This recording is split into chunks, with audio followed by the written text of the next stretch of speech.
Folks, before we get going, we are going to do a moment of silence for DMX. Derek Ferguson. Quentin Tarver.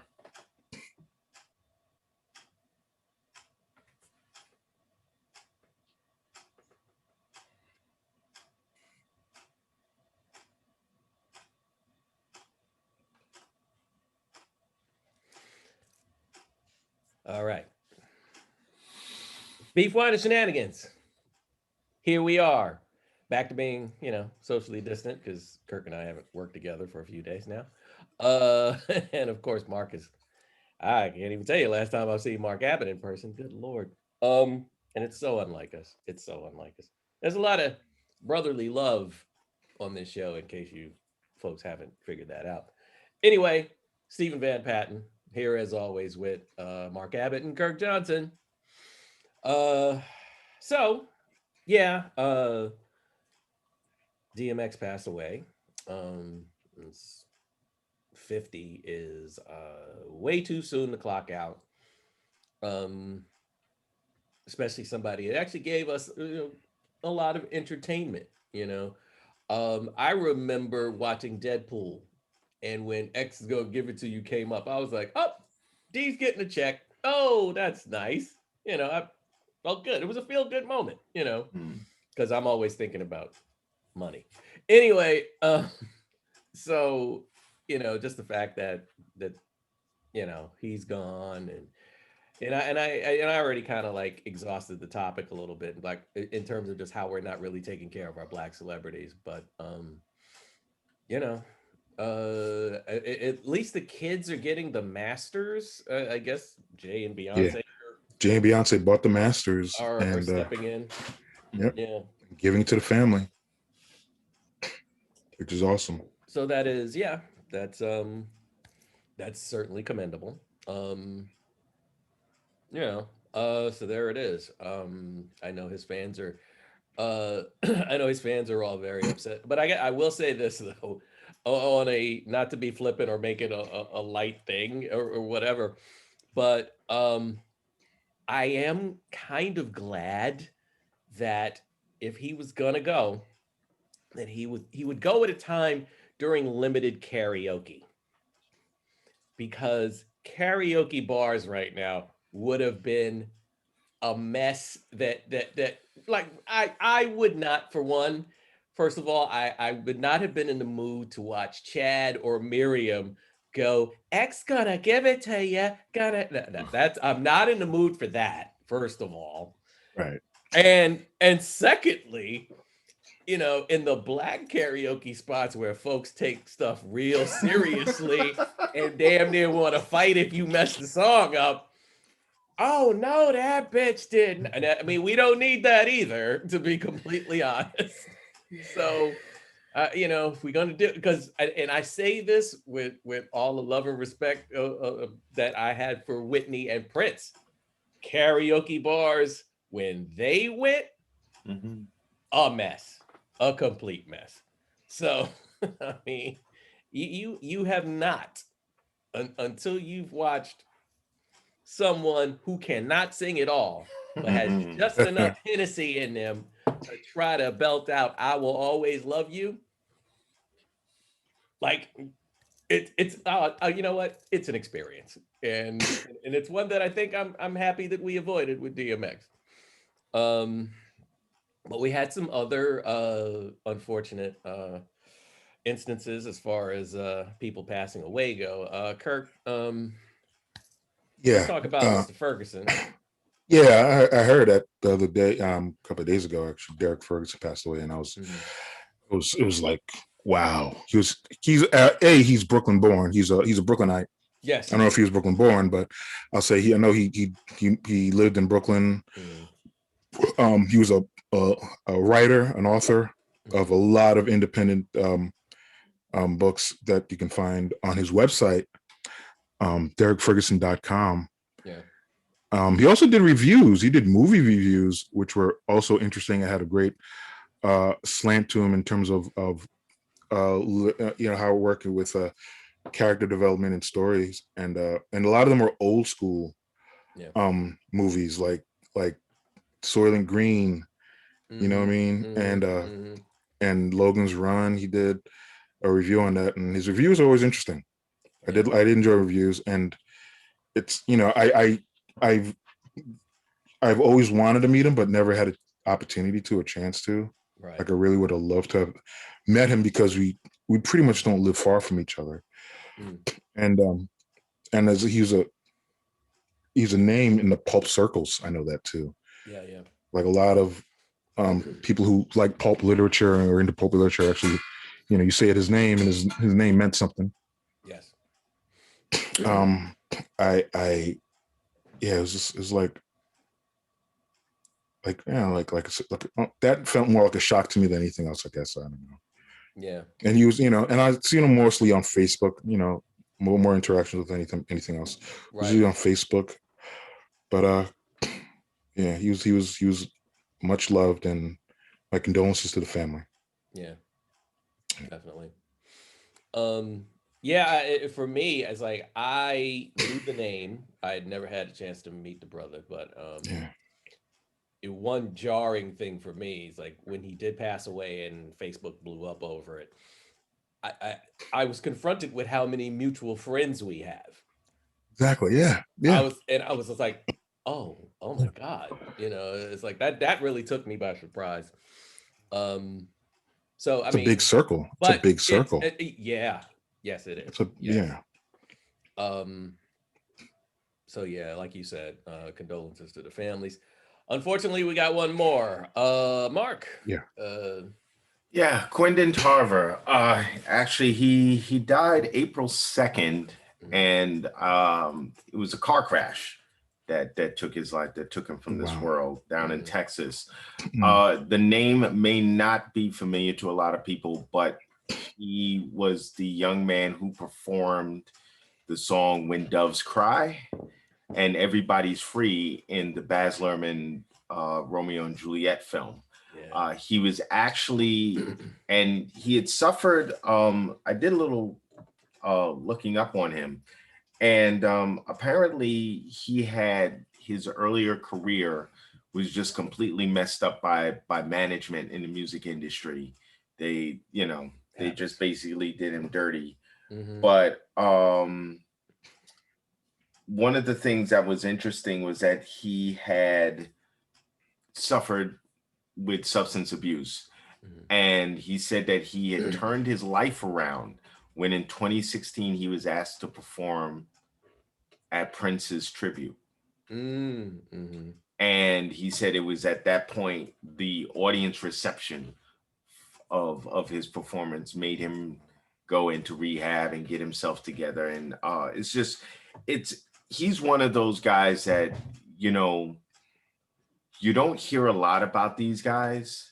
You know, they didn't put out major albums. They weren't touring with a lot of people, but you remember the moments of their performances. I remember people over the years, you've heard people try to do covers of your favorite artists. I mean, Prince wrote a lot of music for a lot of different people, and oftentimes you never heard his version of it.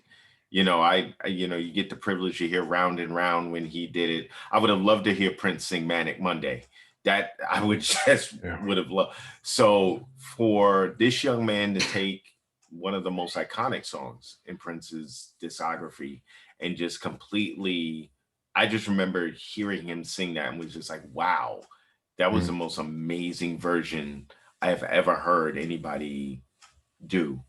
And it's sad. It really is. Is that, you know, with everything else going on, it's just that a car crash took him from us. And I know he must have been working on some new material. I know it now. And you know, my condolences to the families and to his fans who probably have followed him all these years. I'm sure he was performing in places we didn't know about or anything. So yeah, that's a tough one too.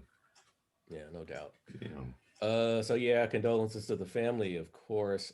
He was only 38, folks. Yeah. Wow. So that sucks. That really sucks. Wow. Yeah. So, well, now that we paid tribute to our honored and resting in peace and power, um, I guess now it's time for a hard left that we're known for, and we can get into Falcon and Winter Soldier because I know you both saw this episode, and I would imagine Kirk is probably on his way to Jared's to buy a wedding ring, and then from there going to Wakanda to marry him Adore Malaje.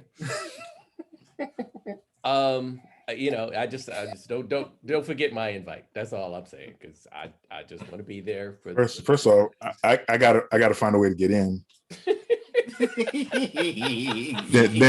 then I have to implement my workout regimen because I got to get this pack off if I'm gonna go and ask Adore Melage to marry me. Well, maybe not. Maybe they like the fluffy Teddy Pendergrass looking. I'm not gonna, well, I'm not going for a full 6-pack. I'm maybe going for a nice, like a soft keg, like a nice hard keg, right? Exactly. But I cook, I clean. Let me tell you how I got this ring.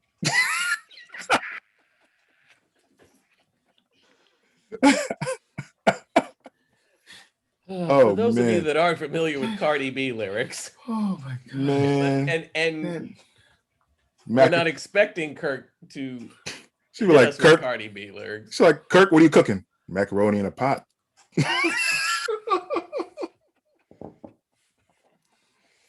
Well, boy. Well, it may be working out, and it might be taking a cooking class, learning some bear spice recipes. I'm just saying. But we wish you all the luck in the world with that. Thank you, sir. Yes. Yeah. The way she kicked up that shield, yeah. Well, everything and everything. Okay, so big spoiler alert. Mad spoilers, guys. The Dore Milaje attack. They're trying to get to Baron Zemo, but fake Captain America gets in the way, and we're gonna get into him in a minute. But and then and it was funny because it looked like Sam was gonna stay out of it. Sam and Bucky. Then Sam and Bucky looked like they would about to be like, well, this ain't really our fight. This ain't fight. Right. Oh, what Bucky say? What Bucky say? What Bucky say? You're doing great, Captain. While he's getting his ass beat.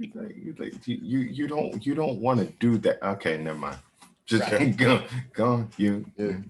And I think can't tell you nothing. And then the wildest thing made all the sense in the world. The little doot thing that like he's an ATM machine and basically popped his arm off. She had your code, Bucky. Son, Bucky, she had your code. That reminded me of almost every kung fu that move that kills you, right, or stops you in your tracks. Yeah. And he's like, taught you the 5-finger death technique. I mean, Sam's gonna have to marry her now because she got his codes. and what was funny about that, Sam was like, "Did you know she could do that?" Word. No. Word. I ain't gonna front. I ain't gonna be mad if that turns out to be like a love connection right there, because that all makes sense to me now. Right. That all makes sense. She helped. Wait, she saved your mind, right? Mm-hmm. She saved your mind. She saved your. She showed you how to probably use the arm, right, too. Mm-hmm. She got the codes to the arm. Mm-hmm. Mm-hmm. And she ain't just kill you, man. You gonna marry her, and you cried in front of her, man. You gotta marry her. So does that become the next kind of like WandaVision type show? Does that it's like her and him? I would. You know what? I'd be okay with that. A little house somewhere. He'd be the only one, and he's actually the only one who's allowed to be in Wakanda in the first place, right? Yeah. Right. So he seemed like the only white boy in Wakanda pretty much at this point. And he married. He can't even cheat. Oh, cheat. You Oh, God. cheat. You mean a dice? Oh, you mean a dice? Okay, He had a better chance at dice than some strange in Wakanda. I want to say that's not when that sister, I ain't gonna front. When that sister threw after they stopped playing tag with the spears, throwing it at each other. Right. The sister caught his shield, threw the spear through the loop. You know what's interesting about that is it's very, very much apparent. There's a large piece of arrogance within this Captain America. And my thing is that, so at what point did you bother to brief yourself on anything related to where, any people you were going to run into? Because you should, because they come in and he didn't know who they were. That was the first problem. And I'm like, okay, so and then you were warned, like, listen, you don't want to tussle with these women because that's a completely different. And then they just put your shield in the table, like took you out of the fight completely. So it was like that. I had the audacity to do a Captain America step. She did a dub step on that shield and caught it. I had to tell her, "Yeah, give it back to the baby. Give it back to me. We don't need that." Give it back to him before he start crying. Right. Basically. Right. Like giving him back as pacifier, practically. Oh, that was bananas. And very prompt. They told him, you got only this many hours, and then we coming for him. Yes. That's right. Kind of don't know no CP time. They kind of don't know no CPT. It's like, man, they said they coming in 8 hours. They coming in 8 hours. So 7 hours, 59 minutes. They were outside the door. Is it 8? Is it 8 yet? How does that go? 7 hours and 48 minutes. And if I had to watch it before they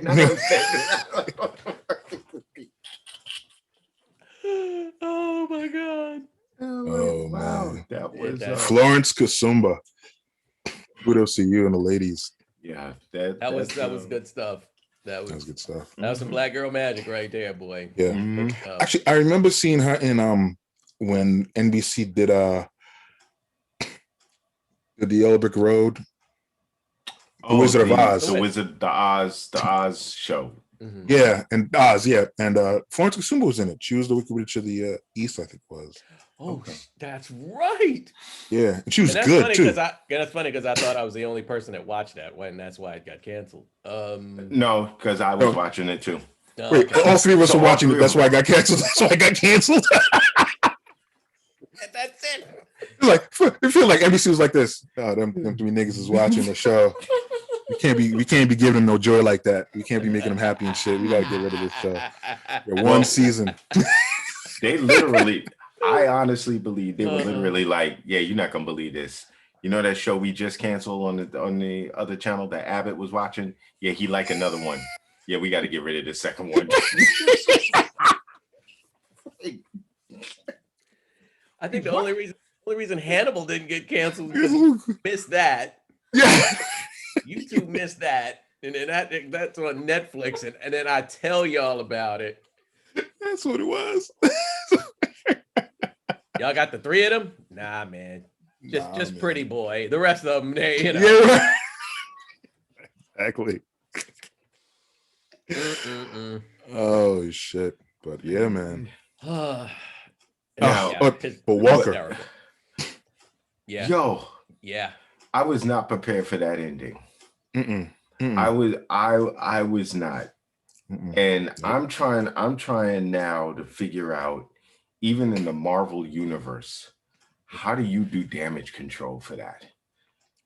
Like, how does you don't look so now if Tony Stark was around. Look, here's the thing. here's, and this is gonna sound cynical as fuck, Mhm. but this Captain America is actually more in tune with America, if you understand what I'm saying. Just kind of Yeah. goes No, I do. goes to a country and just does whatever the fuck, Mm-hmm. you know. And to Kirk's point, didn't know who the Dora Milaje were. Kind of like when we send armies up into the Middle East. They don't know what they're doing. Half of them, they're like 18-year-old kids, never seen a Pakistani person before in their life. Mm-hmm. Exactly. You know, but we do these things and we shed blood, and it is what it is. Yeah. This Captain America is perfectly, because what was the even as a fan of all of the movies from First Avenger all the way down to Infinity Wars, what was the one thing that didn't quite click with this pretty Steve Rogers dude? He's too fucking nice. Mad. He's super, like, Well, he was a save the product. world. He was a product of his time. Yes, he was. Well, Actually, you know what? I want to say he was an exemplary product of his time. Thank you. Yes, I go because in his time, you couldn't go to Bushwick and you black in Brooklyn. Or maybe, yeah, I mean, yeah, maybe Bushwick or wherever. But man, his time was pretty still shitty. But I mean, maybe one of those two were just probably the that didn't ones. define him. That didn't define him, right? So that was right. You know, the thing is, we have to remember that Captain America wasn't supposed to be a soldier. He was designed, this particular Captain America, Steve Rogers, was supposed to be a poster boy. You know, they gave him the serum and everything like that, and they basically gave him fluff jobs to do because you know, the whole time he was like, well, I want to fight. And they were like, yeah, we're gonna see, because that's what Bucky was created. Well, wait, let me Bucky be was clear. a soldier. But wait, was Bucky created? Because I'm escaping now. Was Bucky created by Hydra, or was he an American soldier that got turned?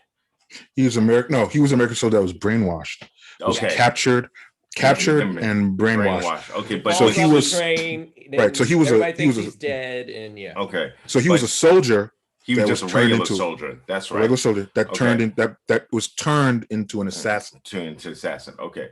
Yeah. And to your point, Stephen, yeah, he is. He's this Captain America is the Captain America that I guess military wanted. This is what they want. Well, this is what the military wanted. This is the new Captain America for the new age.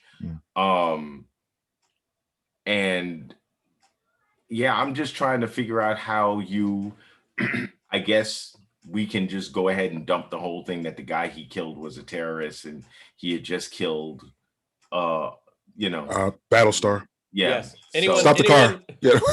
Anyone who was annoyed by Battlestar, you know, he just caught a break there. So I'm guessing that's how they're going to do the damage control on this. Absolutely. The problem is that his switch is not. Something tells me they're going to have to put him down and get another Captain America. Well, yeah, there's no one to rein in that part of him, I guess. Yeah. Right. Yeah. So because Hoskins is gone. Actually, you know, seeing the blood on the shield was pretty striking. And, you know, you made you think, I've never, of all the times we've seen Captain America, Steve Rogers do his thing in the MCU, I'm not going to say for the comics, never seen human blood on that shield. True. No, alien blood, maybe. Actually, I've never seen alien blood either. Come to think of it. But but to see the blood on the shield was so damning. He used it as a shield. This dude, Rodney King, this cat. He uses it as a weapon. He uses it as a weapon. Again, funny, makes you kind of wonder about the Civil War debate, don't it? I'm just saying. Call back to Civil War. I don't trust governments. Governments could be corrupted. Come on, Steve, you're being silly. Just saying. Just saying. Yeah. Steve might have had a point there. This is gonna. And on an extra fun note, did you guys hear that Marvel released The Zemo hours worth of Baron Zemo clubbing. Mm-hmm. We be clubbing. Just him at the club doing his little Baron Zemo dance. That German fist pump thing. I kind of had too much to do to sit through the whole thing. You know, I'm just glad he didn't go all. Enough. I'm just glad he didn't go all techno Viking on us. Oh. Yeah, went all techno Viking on us, then it would have been a wrap. That would have been a wrap. Yeah, you know what? After though. hearing that, the first thing popped in my mind was the scene from White Chicks when Terry Crews was on the right with the lights, with the whistle and the wire. And the glow sticks. And he's all acid it out. Oh man. Ooh. It wasn't quite that dramatic. No. Falcon Winter Soldier. And it's that also begs the question, why is there not an hour of that footage somewhere? Just Terry Crews, you know. Right. It probably is. But there probably is. No one ever thought to ask. Right. The Wayne brothers got it. The Wayne's brothers use it for comedy at home. Probably. They just sit there watching Terry Crews dance with the glow sticks going like this. That nigga funny. Smoking a little something. Man, not all of them, probably half of them, couple of them. Well, great conversations though in Winter Soldier too. Interesting, quiet moments, like between the shit getting beat out of somebody and punching up Grace off of somebody. The Carly, Sam moment, and I'm gonna say this, and the Walker and Hodgkin moments were beautiful. I like seeing Walker and Hoskins actually talking, because you do understand that it doesn't make it so easy to hate them. I mean, they do a good job in creating complex characters, right? They're not just one note kind of people. Hoskins is not he's a bully. He's a hothead, right? But it doesn't come from nowhere. Right. It's not like a void that he was just born and was like this. It came from somewhere, and it came from what him and Hoskins actually had to go through in the Afghan war. Right. And so the part of me felt, I'll be honest, a part of me felt hurt for him. Because I know it's not something he wants to go in there. He wants to go in, but it's kind of like just an easy way. Almost, I wonder if they're going to bring up him actually still suffering from PTSD, or if he is still suffering from PTSD, and they never actually wanted to deal with it because they needed Captain America. Yeah, that would be. You know what I mean? Yeah, because that rage. Losing your friend like that. Yeah. After you had that conversation of how many people we could have saved if we had that serum. You got the serum now, and you still couldn't save your boy. Yeah. How much of a failure do you think he feels like now? You know what I mean? That was harsh for him, I think. Yeah. Well, he gonna feel like more of a failure on the cover of the Times or the Daily Bugle. You mean the Wakanda Word? And that too. The Wakanda Word. Wakanda Word. Dori Milaje beats the brakes off of this little bitch. Right. Well, right. Yeah, exactly. And then he goes off and gets mad and stabs somebody with a shield. Yeah. An unarmed man. And they probably watched that from the roof or some shit, by the way. So they know it happened. Yeah. I wouldn't be surprised if they did. You're right. Yeah. So it should be interesting to see how they wrap all of that up. Pretty bananas. Beautiful thing. We got great live action storytelling and emotional content with MCU, and we got cartoon emotions with DC. It's awesome. So speaking of the DC slams, so there are a bunch of memes going out about this Baron Zemo dance hour thing, right? Right. And the memes basically say how the release of the Snyder Cut took 1,200 days and all this other shit, right? Right. And Marvel fans asked for Baron Zemo and got it in 6 or 3 or some shit like that. And I was just like, oh, wow. I mean, yeah. I think, I mean, to be fair, that's kind of apples and oranges. Mm-hmm. Really? Yeah, because they didn't have slow motion and aqua hose. Well, right. Singing in the background. You right there, Mark? Said aqua hose. But you know, I mean, it's like the whole movie versus just like B-roll of your boy, like, you know, doing his thing, so to speak. You know, but still, it's just kind of funny how it's a never-ending thing that DC is just always, it looks like they're just always going to be behind the 8 ball, and mainly because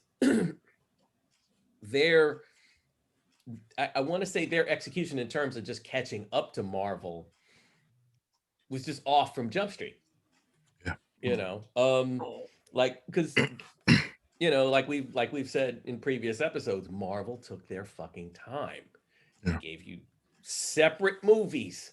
So after each of those separate movies, you care about Thor, Captain America, and Iron Man, specifically Iron Man. And then they round them all together, and you know, and don't even really have to throw a whole bunch of Hulk stuff at you, because you know, half of us were watching Bill Bixby beat a Hulk, so it's not like we don't understand how the Hulk rocks. Right. I wonder if part of it also is, I think what you're saying is that's actually true, is that not taking their time, and them not taking time, not understanding that, you know, the DC characters have their own tones, right? You can't, not every DC character is Dark Knight. No. Right? So to bring this Dark Knight feel to the Justice League, I think kind of did them a disservice, to be honest. No, you're right. You're right. Because you have Batman, shit, they should have just rolled with a Constantine reboot if they really wanted to keep some dark shit. And then have Superman, Wonder Woman, and they really need to fucking figure out the Green Lantern. Yeah, they do, because he's such an integral part of it. I mean, don't get me wrong. I thought the first Wonder Woman movie was fine. Yeah, 85 was a problematic. 85, yes, 85 had some holes. What do you think, Mark? Yeah. I think I really think that what DC should do, they need to take a page from the X-Files. What they should do is all of their stuff should be based in television. Things like the major battles go to the movies with the cast from the television shows. Rather than, because here's the problem with what I'm beginning to see. DC's characters are very, very ingrained in myth. And the worlds that they come from are still ingrained in myth. And so trying to find a balance where you can marry all of that together into the real world is what makes it difficult. Metropolis and Gotham, all of these Metropolis, and I'm going to particularly pick these two because both of these cities are supposed to be New York in some form or fashion. Right. But you can't, but here's the problem.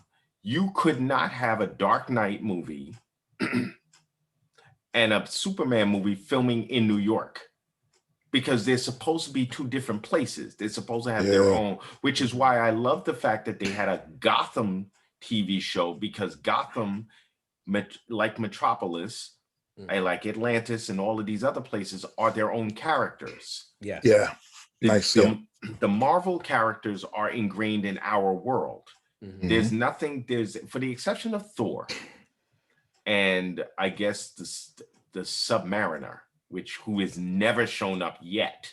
If you notice that he's not shown up in any of the Avengers stuff yet, but all of those characters can fit into everyday life because everything basically takes place in New York. You know, it's in New York. It's in this one place. They can come from different places. But I think the problem happens at DC is that DC, someone in the film department is thinking, well, what we need to do is hurry up and cash in these dollars on the fad that's going over at Marvel. But I like The Flash. I liked Arrow. I like Black Lightning. You could have done, you know, Supergirl, all of these other things.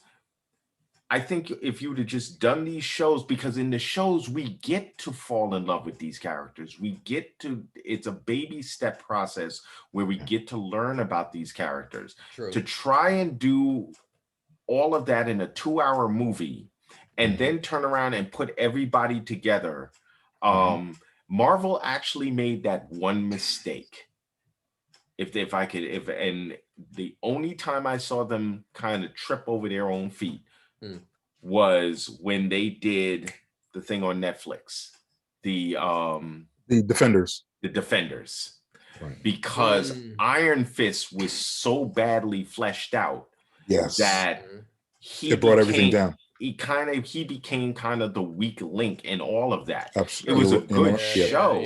It was a Yeah. good show, but the problem was they realized they didn't develop him properly, and it went to hell in a handbasket. And he was miscast. Oh yes, yeah. That I was blame complete. I blame all that shit on Ike Perlmutter. Fuck him. It was his fault. It's literally his fault. Fuck him.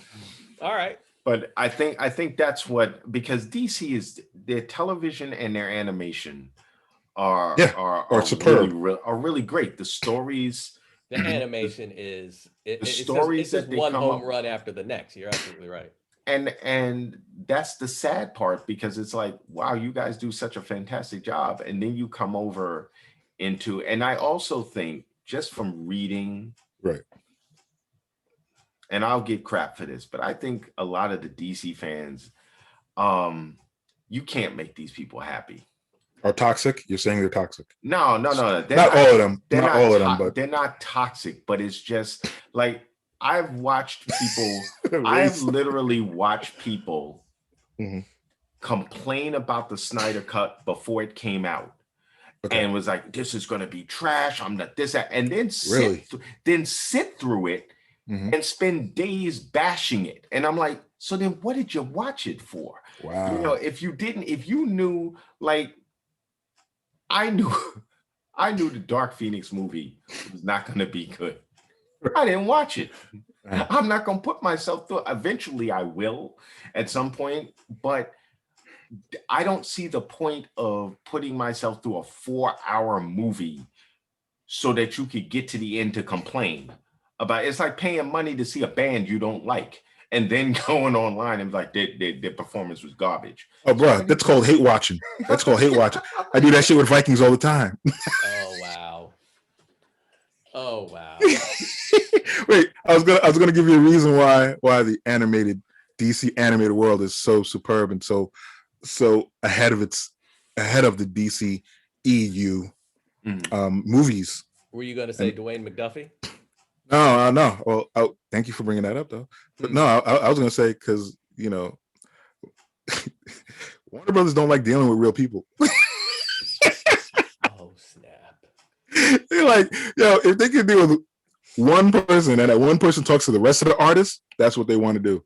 They got to deal with contracts, like talent contracts, and the writer, and the insurance, all these actors and the extras. And these other motherfuckers, who are they? Nah, DC don't want it. DC don't know how to deal with people. That's why the animated series is so awesome. I'll say that. That's my conspiracy theory for the night. All right. You thinking about it, though? Yeah, I am thinking about it.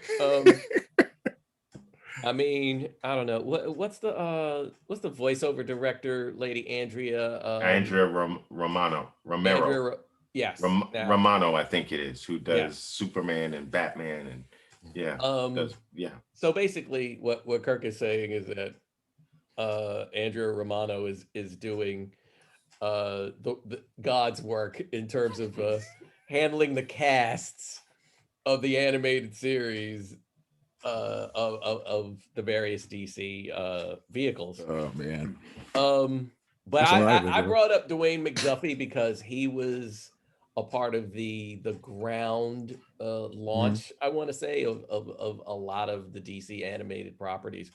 The Justice League, Rest in particular, peace, right? Justice League, In definitely particular, Justice League. yeah. Like he was up front. Yeah. And now we're back to somebody else who unfortunately died way too young, and you know, and of course I'm always thinking money. So I'm just thinking, how much money would Dwayne McDuffie be making right now? Not to mention the fact they would have probably put him in charge of the DCU. Instead of Jeffrey DCU. Jeffrey Yeah. Johns, Yes, right? yes, Right. Jeff definitely, Johns. definitely. Right. You know, because you know how that kind of thing goes. It's like, all right, let's see if this guy who has created this magic over here, let's see Mhm. if he can do it over here. I think that would have happened. I'm Right. reasonably sure that Dwayne McDuffie would have, you know, just blown the fuck up. You know, I don't even know if we'd be talking about Joss Whedon at all. Or Zack Snyder. Or Zack Snyder maybe, because I don't know. Some people have such Hard on for him. yeah, and Yeah. for me, I mean, you know, Justice League. All right, fine, congratulations, thank you, you know, and all that. But some of the other stuff he's done, been a little less than, you know, thrilled.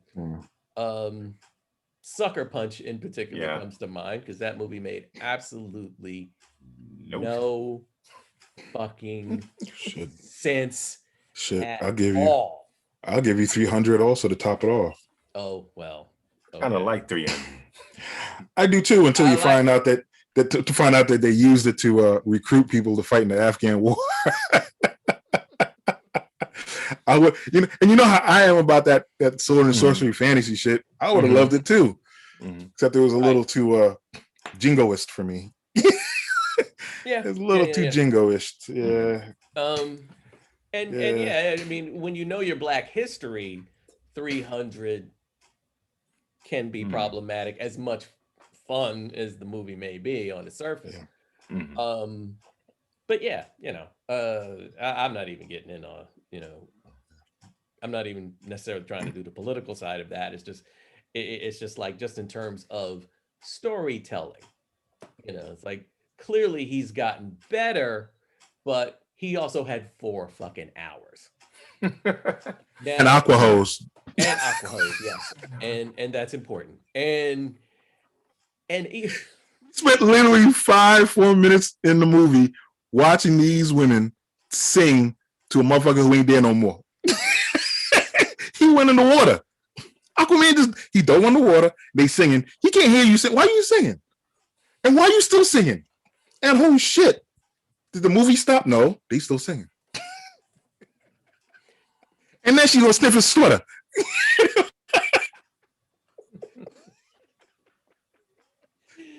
Really, Zach? Did you really have to do that, Zach?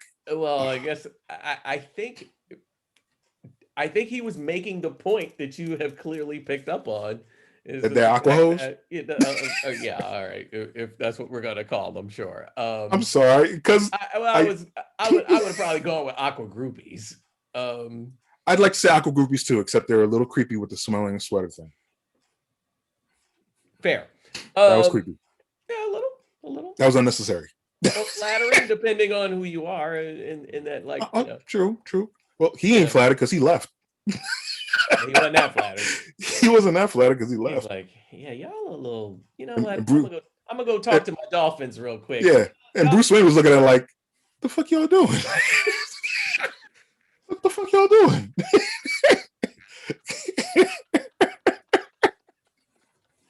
Yeah, he actually did have that look on his face. He had that look on his face. What the fuck y'all doing? okay, I'm trying to put a superhero team together, and what the hell kind of crazy Charles Manson ass fucking Right? Jim Cult Morrison shit you bullshit have doing? I walked into here? What is this bullshit? Shit. And I mean, to Kirk's point, I guess when they were on the attack, and he jumps on top of the Batmobile and says, "You really are crazy." I guess Batman's response should have been, "Well, I ain't got hoes sniffing no sweaters, though. Like, what are you talking about? Get off my car!" It's like, You know, and I get the funny image that one of them women was actually Martian Manhunter, oh, just singing, and he's like, "I ain't gonna let them know I'm here yet." oh snap! I'm just gonna sing with these ladies here. Yeah. And I mean, Martian, he's everywhere. We already beat everywhere. the hell out of the fact that visit to Lois made no sense. That visit to Bruce ain't make no sense. But you know what? What? Here's the thing. Without the Lois thing. Okay. Or let's just have the real mom go talk to Lois. Okay. And Right. let that be what that is. Yeah. And again, not trying to, mess with my man's check or whatever, but I think that makes more sense because again, not to beat this point to death, but it's like you were around, but you didn't participate in the fight. So, I have a problem with that. Like if he just kind of shows up drifting out of the air like a little snow angel, and he, all right, look, I'm here now, and Darkseid's actually trying to figure out how to get here, so you might want to get it together. I want to say that would have felt smoother to me. That would have felt smoother to me. All the respects to DMX. Wait, you gonna tell me you say all this time? And you gonna come in here when we trying to do this thing? Darkseid show up and you gonna be here? Little bitch. Come off my terrace. And yes, in a more perfect world where DMX is actually Batman, that is probably that's probably what that conversation would have been. There are alternate universes in DC. Well, yeah, there's that. Or it would have probably just been something like, "You see this match right here?" And folks that aren't familiar, so Martian Manhunter is actually very afraid of fire. That's why this particular joke works. Mm-hmm. You see this match right here, boy? Get off my porch, motherfucker. Yeah. So that's, Get off. And it's so funny because I actually recently saw a panel where Bruce is confronting Batman is confronting Martian Manhunter and just reminding him, it's like, look, I have a $70,000 piece of a meteorite from Krypton. Ain't nothing for me to go get a pack of matches. And he just like walks away. It's just like, see that? Well, that's why he's Batman. That's why he's Batman. Because he is on some fuck your feelings type shit. But just getting back to Baron Zemo and the dancing and everything else like that. It's like Marvel just like they have the room now to just do whatever the fuck to us, because. And I feel like I may have said this before, but it bears repeating. They've got us caring about the Falcon now. Mm-hmm. Yeah. Winter Soldier. We're waiting for a Black Widow movie. Mm-hmm. 10 years ago, we weren't having these conversations. We didn't care, And they are just running through the catalog. And the thing is, it's like, so we just gonna have Vision, Scarlet Witch, and all these other folks just running through, and we just gonna be like, take our money, and they played some serious long game, and it just is what it is. The crazy thing is DC just has just as deep a bench, but they may never get to that point. Never get to that point. You know what? Good luck to them with Suicide Squad, for real. Yeah, and that's right. Mm-hmm. Exactly. Good luck to them with Suicide If Squad. Suicide Squad doesn't jump off, I think Black Adam will do well. Yeah. But that's just Black Adam. Yeah. But I think Suicide Squad's gonna start it off for him. And they need to give more love to Birds of Prey. They ain't giving no love to Birds of Prey, and they really that movie really actually deserves it. Yeah. Well, yeah. You know what? Yes, you're absolutely right. Just for the content, just for the motivation of Harley Quinn. Mm-hmm. Why does she do what she do? Just You're for that absolutely alone, right. they should give Birds of Prey a lot more credit. Yeah. You know what I mean? But going back to Mark's thing about DC fans versus Marvel fans. I mean, hey, you know, there is a certain level of male toxicity within the comic book thing. So I mean, it also could be that Marvel actually listens to their fans. As opposed to, you know, I don't know how well DC, you know, when people complain to DC, does DC go, you know what, we heard you, and, you know, we want to make things, you know, we want to make things more entertaining, and we want to stick to because I know that I saw a write-up about Wonder Woman 1984 that had to do with, and maybe I was just did not even go this deep over the fact that Trevor was in another man's body, and she was having her way with him. And then when he left, the fact that she never even acknowledges the man whom she was having this, and I was like, and somebody basically akined it to rape. And I was like, yeah, I read that. Because Trevor was inside this guy the whole time. Yeah. And I was like, wow, you know, I didn't even go that far down the rabbit hole thinking about the fact that, you know, maybe it would have been different if we had been seeing the guy he was inside of rather than Trevor. Maybe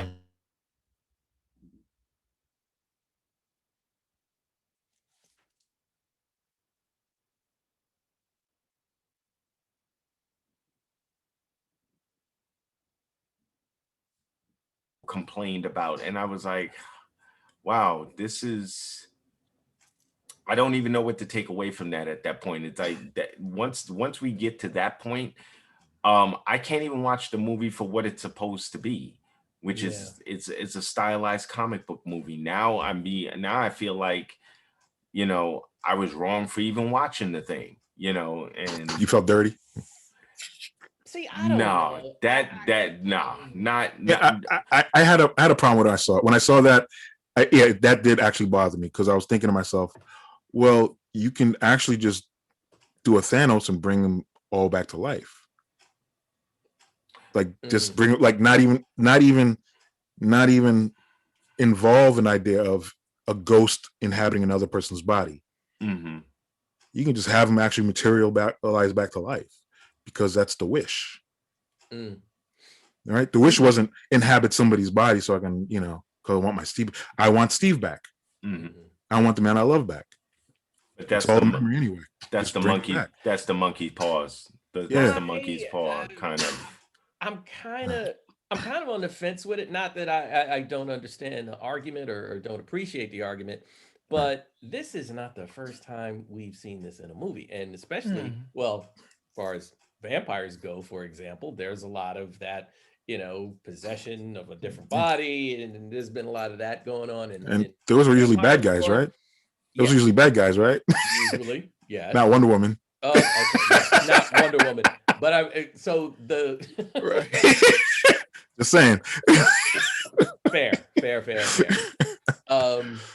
But it also, I mean, okay, Bram Stoker's Dracula, which is played sympathetically.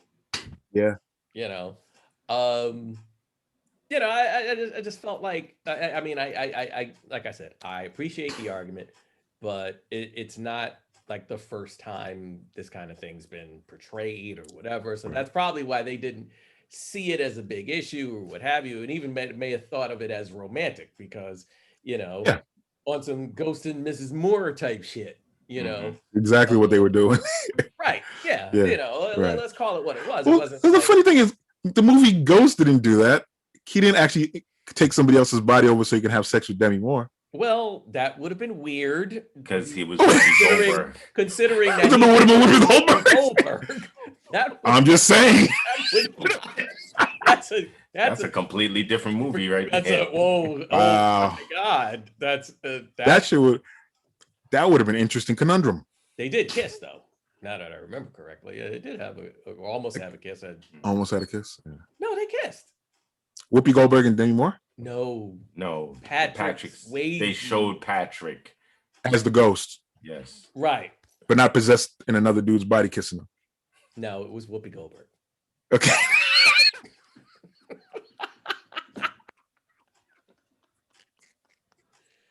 And to your point, Kirk, they were the good guys. The bad guy was breaking the door.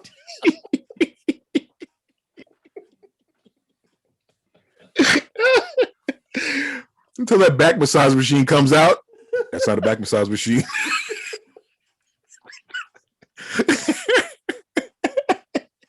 You massage your back with that? No. Whoa. Look at it. Is that tea right there? Beef, bear, and shenanigans. My darling, I hunger for your touch. Hello. Right? Stop giving that man ammo, please.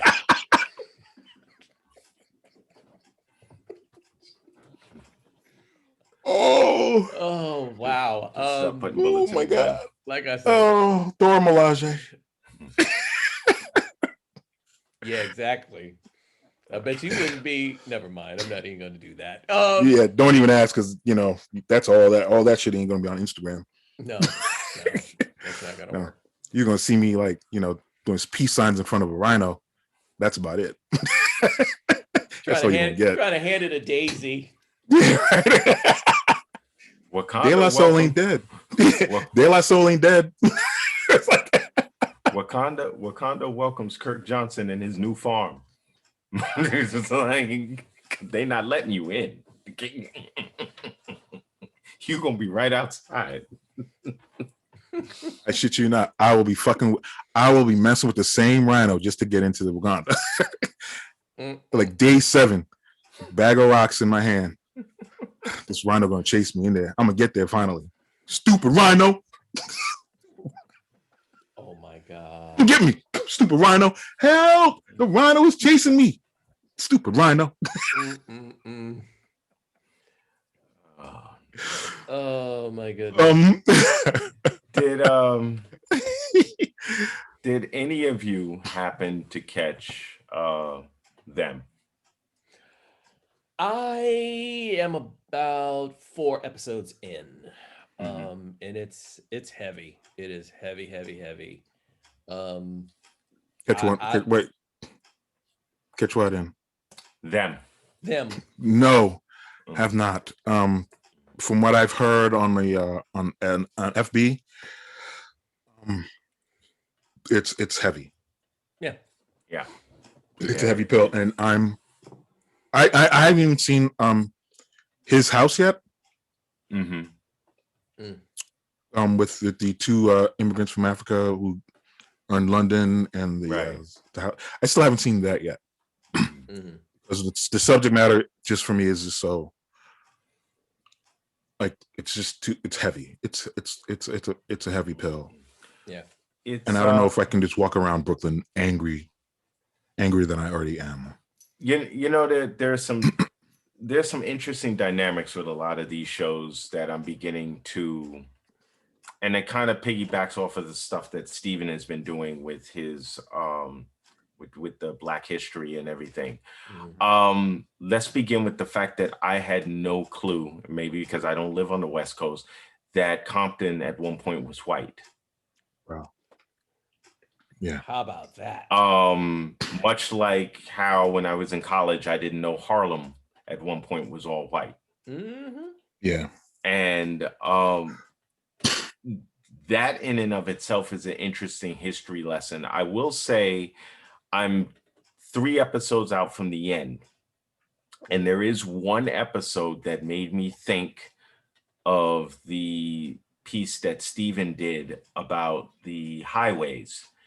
And they go into how they sold Black people these homes in these white neighborhoods, but gave us interest rates so high we would never pay them off. Murder, yes. But sold us on the promise of this is a better way of life. And basically would just funnel us in to these neighborhoods with the idea, particularly those men and women who served in the armed forces and were coming back, and they were like, oh, we got this great deal for you. And they put you, and if you were able to survive not being chased out of these neighborhoods, they just kept pouring more of us in there, to the point where there is a statement made in one of the guys makes this statement that, you know, Black people will be eager to move into these neighborhoods because they don't even want to live among themselves. And I was like, that was one of those whoa moments where it's like, wow, that's interesting that that kind of conversation happens within this, which plays out to the rest of the context of the entire show itself and what's going on. But it is a hard pill to swallow. And I'm finding myself now, just piggybacking off of Lovecraft Country and all the intensity of that, I'm finding myself now, these shows are extremely difficult to watch, but necessary to watch. Amen.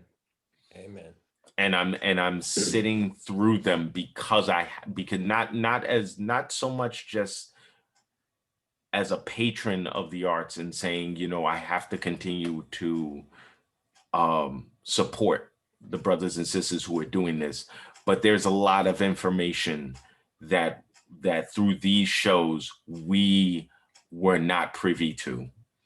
Right. And it's important that if you look at it and go, well, did that actually happen? The fact that the next thing you're doing is going on your computer to Wikipedia or whatever to look it up and see the truth behind it. It's worth the pain to understand, this is this kind of program. All right, so next week we will have probably finished well, at least 2 of us finished them by then, and we'll get cracking on that. I'm sure there's going to be more stuff to say about Falcon and Winter Soldier. There's some other stuff going on, I want to say. Pre-show, this, that, and the other thing, whatever. But that's pretty much our time. Fellas, as always, it's a great way to spend a Sunday. Talking to the 2 of you. We're gonna get back on track with getting some guests in here, though. We just gotta figure some shit out. That's it. Without any bells and whistles or extra hoopla around that. But that's our show tonight. Thank you all for listening, watching, checking us out, hanging out with us.